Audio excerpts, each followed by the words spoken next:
Je dis merci et bonjour à votre institution qui m'a fait plaisir d'être là avec vous pour vous partager mes connaissances sur ce sujet que vous attendez bien longtemps. Et comme jeune Montréalais ou Québécois, et je vous salue pour vous dire déjà bonjour ou bonsoir et bonne participation à ce webinaire pour lequel vous allez pouvoir faire des exigences et remettre à vos tuteurs pour avancer beaucoup plus. D'ici là, comme on m'a présenté, je suis Mac Bernard, haïtien, je viens d'Haïti et, et nous aimerions ensemble partager nos connaissances, comme je suis sur votre territoire, je suis en train de recevoir des formations, comme j'ai aussi été formé par d'autres institutions à travers le monde. Alors, nous reconnaissons que une personne cultivée, c'est une personne qui a la possibilité de... C'est un citoyen mondial. Un citoyen mondial aime dire les philosophes. Alors, nous entrons vite dans notre sujet qui c'est l'intelligence artificielle. Le titre, oui, le thème qui avait choisi et va devoir afficher ici. Nous voyons, c'est exactement ce thème, excusez-moi, c'est naviguer dans un monde d'intelligence artificielle ou d'IA avec notre identité humaine. En tant que jeune, vous comprenez déjà ce que c'est l'intelligence artificielle. Vous allez juste regarder des points. Je ne suis pas là je ne suis pas là pour vous donner tous les bagages parce que vous faites partie d'un pays assez développé, vous connaissez la technologie. Je me suis demandé, mais pourquoi on m'a invité avec vous qui sont des geeks de l'informatique? Mais toutefois, on va pouvoir pas parler de manière technique, mais parler ensemble sur ce qu'on appelle les enjeux, regarder les choses avec des théories, des pensées, et pour pouvoir aller de l'avant. Il y a nous sommes là, et parfois, comme vous habitué avec les Haïtiens, vous allez pouvoir entendre des petits mots créoles, et comme vous connaissez, je dois vous dire qu'il y a des mots, plein de mots dans votre langue, qui sont des mots typiquement créoles. Parfois, quand on dit ici au Québec, ça fait fret, en créole, quand il fait froid aussi, on dit fret. C'est fret pour dire quel que soit le niveau de froid. Vous dites fret, c'est selon le niveau. Mais ici, en Haïti, on dit fret parce que c'est le mot pour parler de froid. Ok, ensemble, vous allez pouvoir entendre des petits mots de créole, des petits chacun créole. Et parce que nous avons des Haïtiens d'origine aussi qui suivent avec nous et vous allez pouvoir accepter. Je sais que plein d'entre vous connaissent plein de mots de créole, alors nous allons avancer comme ça. Et naviguer dans un monde d'intelligence artificielle avec notre identité humaine. Vous connaissez déjà ce que c'est l'intelligence artificielle. Nous allons regarder ensemble beaucoup plus en profondeur. À la fin de ce séminaire, vous allez pouvoir comprendre quelque chose. Et au prime abord, vous allez pouvoir comprendre dans ce séminaire et à la fin, vous allez pouvoir comprendre ce que veut dire les intelligences artificielles, comprendre les bases, son évolution dans le temps et ses applications actuelles. Qu'est-ce qu'on fait avec actuellement? Et en plus, vous aurez pouvoir réfléchir sur votre identité en tant qu'être humain. Vous connaissez déjà que je suis théologien et votre identité spirituelle. Vous avez une identité spirituelle et vous devez pouvoir défendre cette identité et avoir aussi une pensée critique. Et identifier les avantages, tout ça, développer un esprit critique et être motivé à utiliser les intelligences artificielles de manière responsable, créative. Nous entrons immédiatement dans le plein du sujet. Si je vous montre ça, vous allez peut-être penser que je parle des petits pays en voie de développement. Là, nous avons avec nous et les années, nous sommes là maintenant vers les années 1800, 1800, 1840, 1880. C'était la période, c'est ce qu'on appelle la voiture avec les chevaux là que vous voyez. C'était ça, la voiture. Des chevaux avec des chariots derrière pour faire circuler les grands propriétaires. C'était les gens d'argent qui, à cette époque, utilisaient ces chevaux. Et l'autre, c'est le modèle T de Ford. Et c'était en 1901 quand Ford a fait sortir sa voiture. Mais avant Ford, il y avait Nicolas, un Français, Nicolas, qui a inventé une voiture, ou pour dire mieux, un automobile qui marchait avec le moteur à vapeur. Bon, bref, c'est pas le sujet. Mais après Nicolas, ça n'a pas marché. Carl Benz, que vous connaissez, les Mercedes-Benz aujourd'hui. Et puis, il y a Henry Ford qui a inventé, qui est venu avec l'usine des automobiles. C'est lui qui est venu comme entrepreneur avec l'usine des automobiles. Ça, c'était exactement la voiture. Mais qu'est-ce que je vais vous montrer? Regardez que là, je dis oui. Et que les voitures étaient venues pour remplacer les chevaux à chariot. Oui, nous pouvons dire oui, les voitures ont remplacé les chevaux. Est-ce que les intelligences artificielles sont là pour remplacer les humains? Quelle est la réponse? Plein d'entre vous diraient oui. Oui, je vois. Mais là, nous avons un non. Je vous dis non. Et nous allons regarder ensemble, peut-être, le non sera à 90% et le oui à 10%, je ne sais pas. Nous allons regarder. Ok. L'IA ne vient pas remplacer les humains. L'IA est là comme une aide pour les humains. Et vous allez regarder ensemble pourquoi je dis cela. Je vais vous présenter un personnage qui a fait une déclaration. Il a dit, ne dis pas d'où vient que les jours passés étaient meilleurs que ceux-ci. Ce n'est point par sagesse que tu demandes cela. Qu'est-ce que cela veut dire? C'est un sage dans le temps. On trouve cette parole de sagesse dans la Bible et dans Ecclésiaste 7. Et je mets alinéa 10, juste pour pouvoir parler de manière moderne. Et on dirait verset 10. Alors, le temps reste ce qu'il est. Je peux un jour vous inviter à regarder un séminaire, aussi assister à un séminaire sur cette question du temps et vous allez comprendre. Et que la nature se détériore, mais le temps reste le temps. Le temps est l'une des bonnes choses que si nous pouvons utiliser, nous allons acquérir plein de choses. Et quand nous critiquons les jours passés, ce sont les gens dans les jours passés qui n'ont pas bien profité du temps. Mais le temps, quand on critique le temps, ce n'est pas de la sagesse. C'est parce qu'on n'a pas de la sagesse qu'on dit, oh, les temps passés étaient meilleurs que les temps d'aujourd'hui. Non. Ne dis pas cela.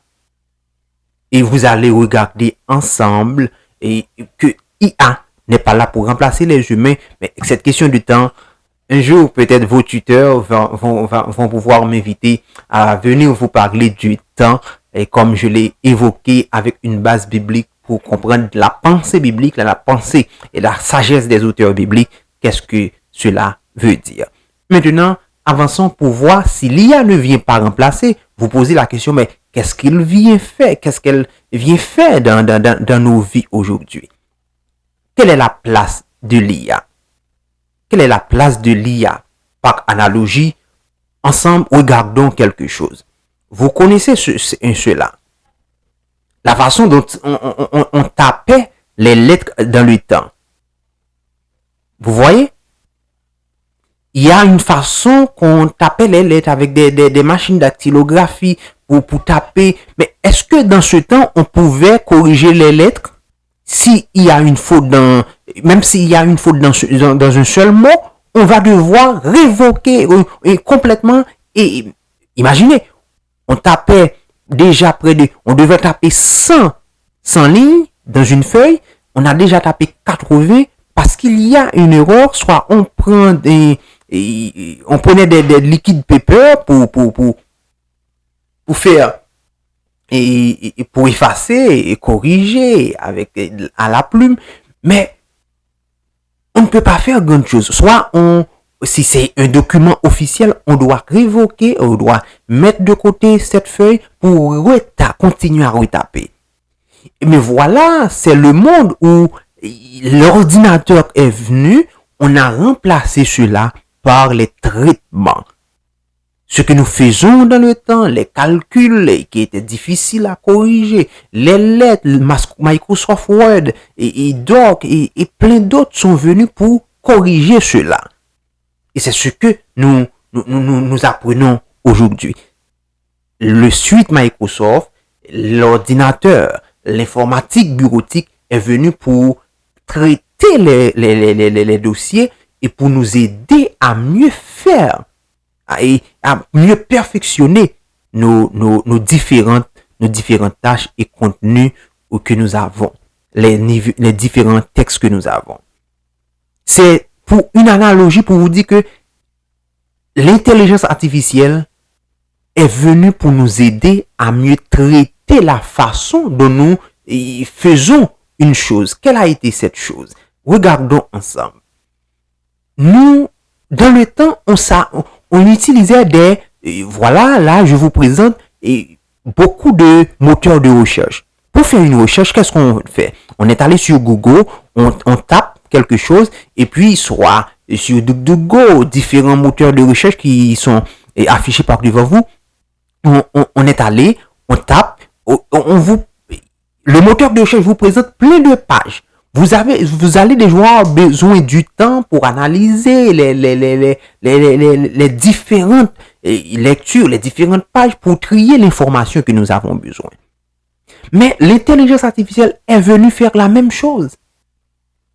Au lieu de prendre 3 jours pour lire 30 articles pour faire un résumé, on est venu avec l'intelligence artificielle pour accélérer et synthétiser nos recherches. L'intelligence artificielle, de même que Microsoft Word, oui, la suite de Microsoft Office est venue pour nous aider à la façon dont on tapait les lettres dans le temps.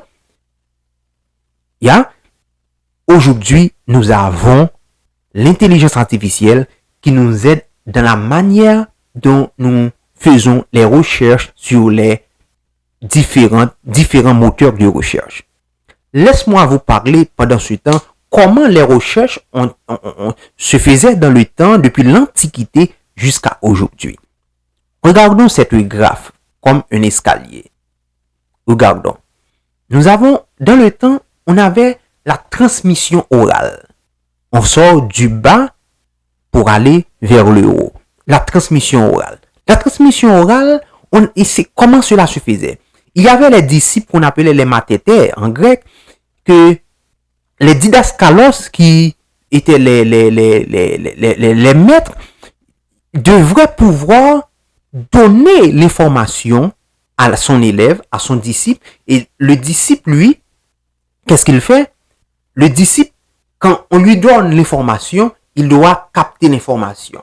Et quand le maître a besoin de cette information, il est allé auprès de ce disciple pour lui demander qu'est-ce que je t'avais dit sur tel sujet. Il devrait pouvoir répéter ce que le maître l'avait dit et ainsi les disciples dans ce temps, le temps de la transmission orale, devraient pouvoir servir comme la mémoire des maîtres et le gardien des informations. Et quand un disciple meurt, beaucoup d'informations sont perdues si les autres disciples n'ont pas retenu cette information de la même de la même envergure. Après le temps de cela, il y a comme pour dire, une évolution. On est venu avec l'écriture. C'est alors qu'on a les scribes. Les scribes, eux, ils écrivaient ce qu'on leur donnait pour mieux garder l'information. Ça, c'est déjà très meilleur. Mais ce sont des scribes. Les scribes étaient aussi des mathétèmes, des disciples, des élèves. Mais ces élèves étaient beaucoup plus intelligents, pour dire mieux, étaient beaucoup plus avancés dans leur étude. Ils sont capables d'écrire. Mais ils écrivaient sur des papyrus et sur des parchemins. Ok. Voilà, avec le temps, les scribes commençaient par écrire, plein de parchemins, plein de papyrus. On est venu avec les archives. Avec les archives, on commence par empiler les informations. Pour chercher maintenant, pour rechercher une information, on doit aller dans ces papyrus pour rechercher, pour trouver l'information qu'on a besoin. C'est bien pour garder l'information, mais la tâche est beaucoup plus difficile pour retrouver l'information. Et c'est alors, il est venu le temps où l'on parle de l'invention de l'imprimerie par Gutenberg. Ah, quand Gutenberg est venu avec l'invention de l'imprimerie, on commence par avoir des livres. Mais ces livres, quand on produisait ces livres, on envoyait ces livres de part et d'autre. On envoyait des livres qui sont imprimés pour l'Allemagne en Allemagne, en France pour France, aux États-Unis pour les États-Unis. Mais on a besoin de rechercher ces informations. Les livres n'étaient pas trop... il n'y avait pas beaucoup de livres et c'était très cher en ce temps. Qu'est-ce qu'on fait? On était venu à l'idée de créer ce qu'on appelle des catalogues. On crée des catalogues, on crée des index et aussi des encyclopédies. Avec les catalogues, on dit, ok, tel livre se trouve dans tel pays. Maintenant, quand on va dans ce pays, avec les encyclopédies, on trouve, ok, où se trouvent ces livres dans ces encyclopédies, ou bien à côté de ces encyclopédies, il y avait ce qu'on appelle les index, avec les index, on va pouvoir retracer les tables des matières, les sujets traités pour trouver l'information. Ça est venu beaucoup plus facile avec le temps. Boum! Il arrive le temps des ordinateurs. Les ordinateurs, on commence par faire les livres de manière numérique. On commence par numériser les livres. Maintenant, ces mêmes livres qu'on avait, on les met maintenant dans des logiciels. Je me rappelle avoir déjà servi avec ce genre de logiciels, Atlas, tout ça. On a ce logiciel sur l'ordinateur. C'est comme une grande encyclopédie. Quand on a besoin d'un livre, on est allé sur l'ordinateur pour chercher ce livre, pour chercher l'information. Mais c'était assez privé dans ce temps. Ce sont les grands qui ont cela. Et après l'ordinateur, il y a le World Wide Web. Avec le web qui est venu, on commence par transmettre ces livres qui étaient sur des ordinateurs. On les met dans des bases de données spécifiques et on les met disponibles sur l'Internet. Et c'est alors, on commence par avoir le web, des pages web pour faire des recherches.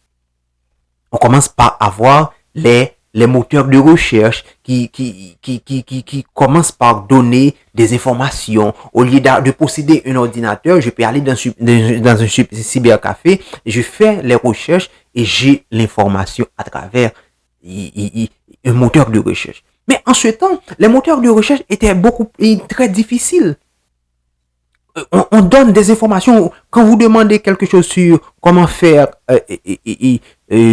par exemple, comment faire construire une bougie, l'ordinateur vous donne plein de mots et plein de textes parlant de bougie et vous ne savez même pas. Parfois, juste parce qu'on a parlé de bougie, il vous donne ça. On a laissé ce temps, on est venu à commencer par avoir l'intelligence artificielle. C'est là. À partir des années 2000, et on commence par intégrer l'intelligence artificielle. Google, en ce temps, parlait de l'intelligence artificielle avec le RankBrain. Le RankBrain est une intelligence artificielle qui commence par vous donner, en raison de ce que vous demandez, les pages qui parlent spécifiquement de cela. Mais c'est encore difficile, très difficile.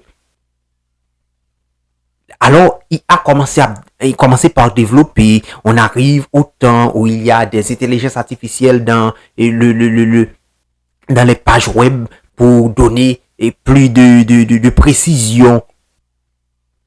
On commence par parler par PageBrain. On avait le RankBrain, mais on a le PageBrain. On commence par donner, ok, l'intention de l'utilisateur, c'est ça. Je vais lui donner des informations beaucoup plus précises. C'est ainsi qu'on fait les recherches. Et jusqu'à aujourd'hui, on parle du modèle GPT.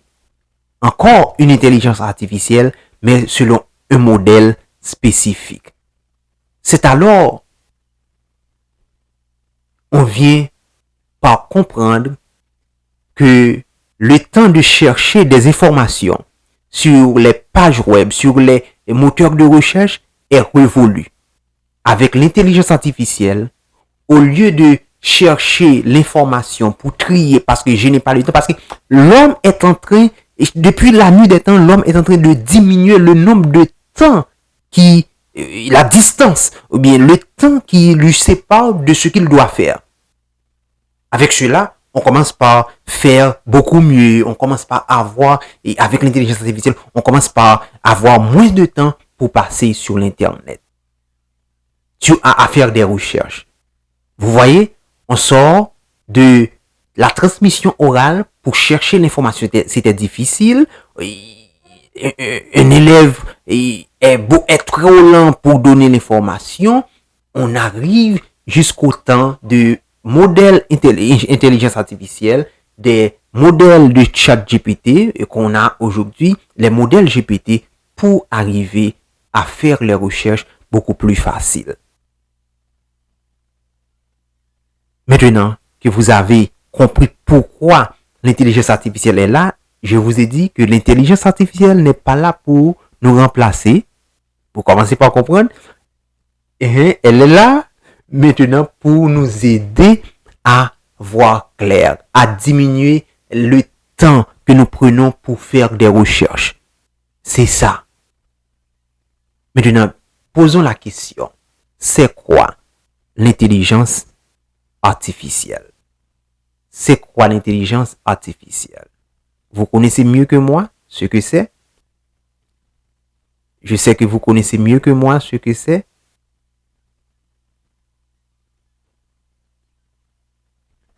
Ouais, l'intelligence artificielle, c'est quoi au juste? C'est quoi l'intelligence artificielle?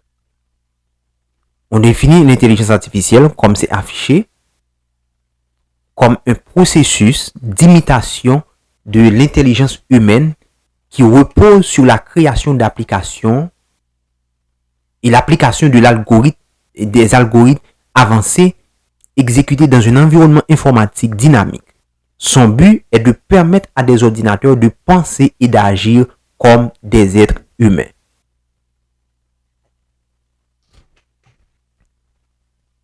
C'est ça l'intelligence artificielle.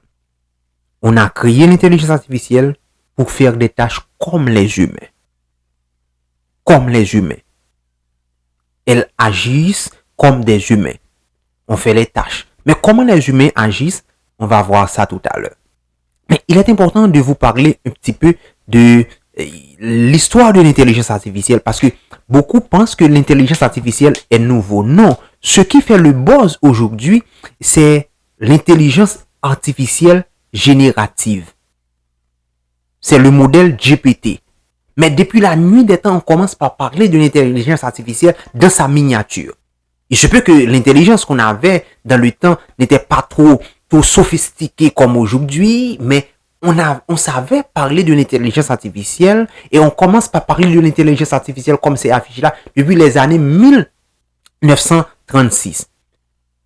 On commence par parler de l'intelligence artificielle avec Turing qui avait fait et qui avait une machine et essayé Alan Turing pour tester, pour faire répondre à des tests. On donnait une expérience comme une formule mathématique à la machine et la machine essaie de démontrer la formule. c'était déjà une intelligence artificielle qu'on créait, pas sophistiquée comme aujourd'hui, mais qui déjà était sophistiquée, très sophistiquée pour les gens de l'époque. Mais regardez le verset que je vous avais dit, ne dis pas en ton cœur que les jours passés étaient meilleurs que les jours d'aujourd'hui. Non, ce n'est pas une parole de sagesse. Pourquoi? Parce que la parole biblique, la parole de Dieu nous dit que les temps, autant que le foi, la connaissance augmentera, il y aura beaucoup plus de facilité dans la façon de fonctionner. Regardez comment, dans le temps, Alan Turing savait qu'il avait fait une exploitation, mais aujourd'hui, on voit que ce que Alan a fait n'était rien du tout.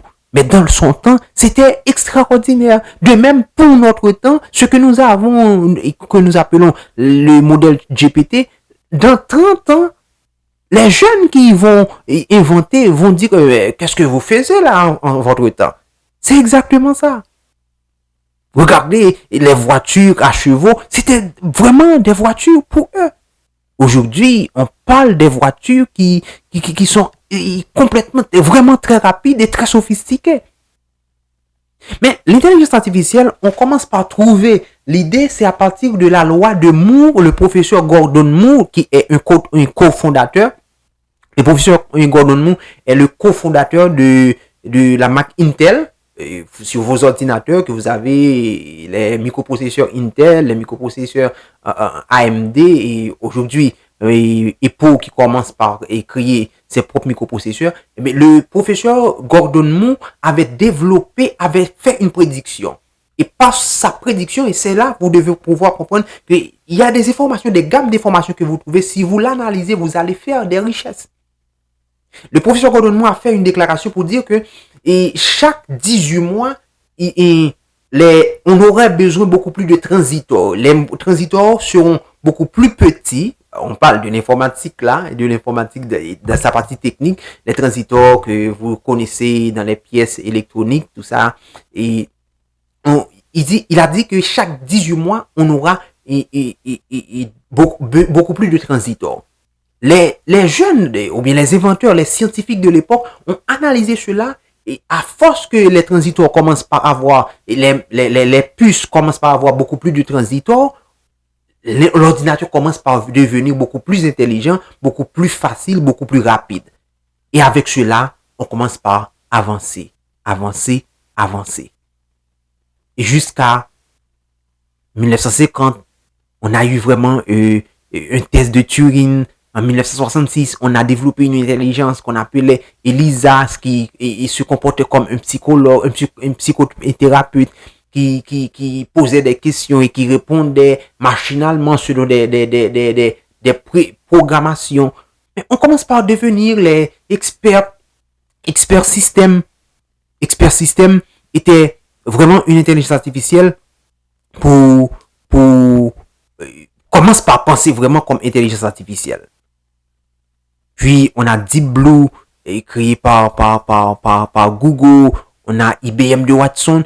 Tout ça, c'était des intelligences artificielles qui, jusqu'en 2022, on a eu le modèle GPT développé par OpenAI et qu'on appelle aujourd'hui ChatGPT. Pour vous dire, chers jeunes, vous devez reconnaître,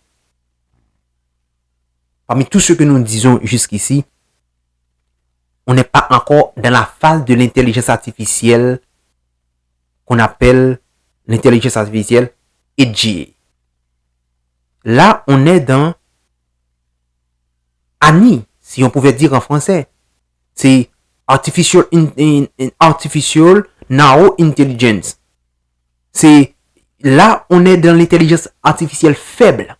Il y a 3 niveaux d'intelligence artificielle que les chercheurs ont parlé. L'intelligence artificielle faible, l'intelligence artificielle forte et l'intelligence artificielle générale. Il y a ANI, Artificial Narrow Intelligence. On a, après ANI, on a AGI, Artificial General Intelligence. Et on a ASI, qui c'est Artificial Super Intelligence. Jusqu'à maintenant, on n'est pas aux phases AGI. L'intelligence artificielle forte. Cette intelligence artificielle va devoir se comporter beaucoup plus comme un humain. Mais on n'est pas encore dans cette phase. Et ce que vous voyez, qu'on fait de la base avec, n'est pas encore l'intelligence artificielle que les gens attendaient. Et il y a des gens qui commencent par travailler sur ces intelligences artificielles à venir. C'est pourquoi vous devez vous adapter pour profiter du temps. Ok, on voit là avec l'histoire des IA. C'est que à partir de là, vous commencez par comprendre que l'intelligence artificielle est partout. Sur vos téléphones, si vous demandez à Siri, Siri est une intelligence artificielle. Dans vos voitures, parfois, ce voix de robot qui vous parle, c'est l'intelligence artificielle. Quand vous allez sur Netflix pour rechercher des informations et des films, on vous propose des données à partir de l'intelligence artificielle. Okay. La façon dont vous cherchez sur Internet, sur Google, c'est l'intelligence artificielle qui vous propose ces données. Facebook utilise l'intelligence artificielle pour vous donner des images, des contenus qui est en rapport avec votre centre d'intérêt. C'est l'intelligence artificielle. L'intelligence artificielle n'est pas là aujourd'hui. Comme vous venez le voir, nous avons l'intelligence artificielle. On commençait par parler depuis les années 1936. Pour dire mieux, 1950.